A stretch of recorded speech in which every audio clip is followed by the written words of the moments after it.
Alhamdulillah bisa jumpa lagi ya, dalam channel Masjid Jenderal Sudirman atau yang disebut dengan channel MJS ya. Kali ini kita akan menyampaikan tema terkait dengan hifdzul bi'ah, menjaga lingkungan atau alam. Alhamdulillah ya, beberapa riset yang saya lakukan ini menarik saya kira, bahkan saya mencoba memasukkan tema hifdzul bi'ah ini menjadi salah satu corak penafsiran. Jadi at-tafsir al-bi'i atau tafsir ekologis, yaitu sebuah concern atau perhatian bagaimana memahami ayat-ayat Al-Quran yang punya kepedulian terhadap lingkungan alam.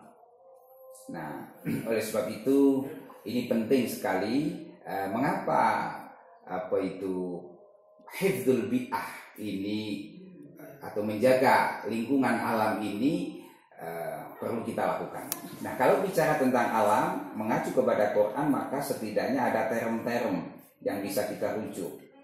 Antara lain di situ ada al-ardu, bumi, kemudian as-sama, langit ya. Kemudian atau yang istilahnya udara di situ kan, al-hawa, kemudian ada al-jibal, gunung dan sebagainya. Ini disebut banyak ya term-term itu oleh Al-Quran. Asy-syajarah, bahkan asy-syajarah itu seingat saya disebut 32 kali di dalam Al-Quran. Ini memberikan isyarat ya betapa Al-Quran sebenarnya sangat peduli terhadap persoalan lingkungan. Bahkan ada ayat surat-surat yang menggunakan nama-nama. Ada binatang, surat An-Naml, surat An-Nahl ya, menggunakan nama pohon. Nah, sekali lagi ini menjadi inspirasi. Secara semiotik sesungguhnya itu inspirasi supaya kita sebagai manusia punya kepedulian terhadap alam. Bahkan kalau mengacu kepada surat Al-Baqarah ayat 30 ya, itu menarik ya. Bumi ini harus kita rawat dengan sungguh-sungguh karena ini menjadi landasan kita manusia menjalankan amanah Allah sebagai khalifatul fil ardh. Ingat di dalam surat Al-Baqarah dikatakan a'udzubillahi minasyaitonirrajim wa idz qala rabbuka lil malaikati inni ja'ilun fil ardi khalifah. Dan ingatlah ya ketika Tuhanmu berfirman ya kepada para malaikat ya, inni ja'ilun fil ardi khalifah, sesungguhnya aku akan menjadikan ya seorang khalifah di muka bumi ini. Nah, itu menarik. Pertama, ada dua hal yang ingin saya analisa terkait dengan menjaga lingkungan atau alam ini.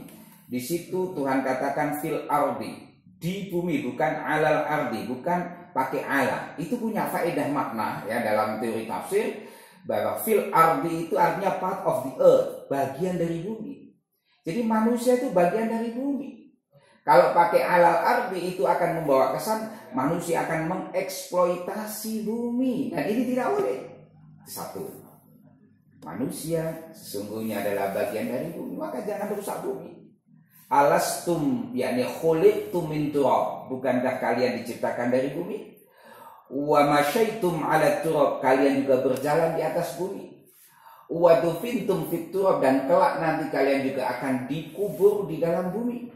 Nah, itu artinya apa? Merawat bumi ini bagian dari hifdzul bi'ah, merupakan sebuah keniscayaan. Sehingga kalau bumi ini kita rusak dengan perilaku-perilaku yang destruktif, membuat polusi, merusak lingkungan dan sebagainya, maka itu sesungguhnya sama dengan menandatangani kerusakan manusia itu sendiri, sama dengan menandatangani kehancuran eksistensi manusia itu sendiri. Yang kedua, di situ fil ard, dan ini di dalam Al-Quran kata al-ardu selalu dibuat mufrad, tunggal. Ini memberikan isyarat bahwa bumi ini satu-satunya yang harus kita rawat. Karena apa? Kalau bumi ini rusak nggak ada gantinya. Jadi seolah Tuhan berkata, wahai manusia, bumi yang layak untuk kamu tinggali ya di dalam dunia ini ya bumi yang kamu sekarang tinggal itu, bukan bumi yang lain, bukan di Pluto, bukan di mana-mana, tapi di bumi ini.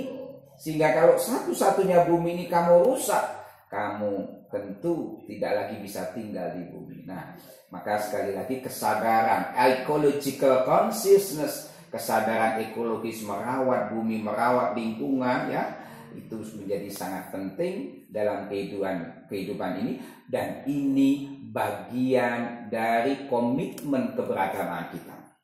Sehingga pernah saya sampaikan di dalam salah satu seminar internasional di Lombok, waktu itu ada ITIS.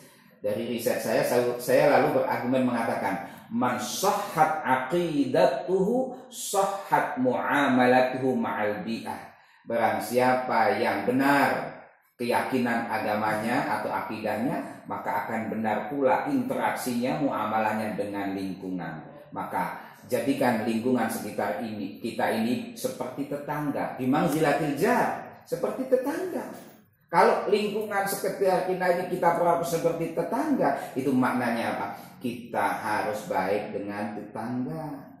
Bukan di hadis juga dikatakan, man kana yu'minu billahi wal yaumil akhir falyuhsin ila jari.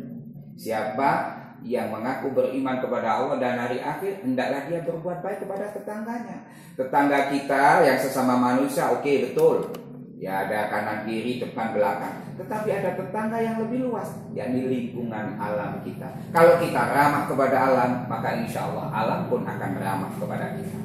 Demikian sekilas tentang perspektif tafsir ekologi. Semoga membawa kesadaran baru buat kita bahwa kita memang harus baik dengan lingkungan, maka insya Allah lingkungan akan baik. In ahsantum ahsantum li anfusikum wa in asatum falaha. Kalau kalian berbuat baik kepada lingkungan, ini makna kontekstualnya, maka lingkungan juga akan berbuat baik kepada Anda. Tapi sebaliknya, kalau Anda berbuat tidak baik, maka nanti dampak-dampak negatif dari lingkungan yang dirusak akan kembali kepada diri kita masing-masing. Wassalamualaikum warahmatullahi wabarakatuh.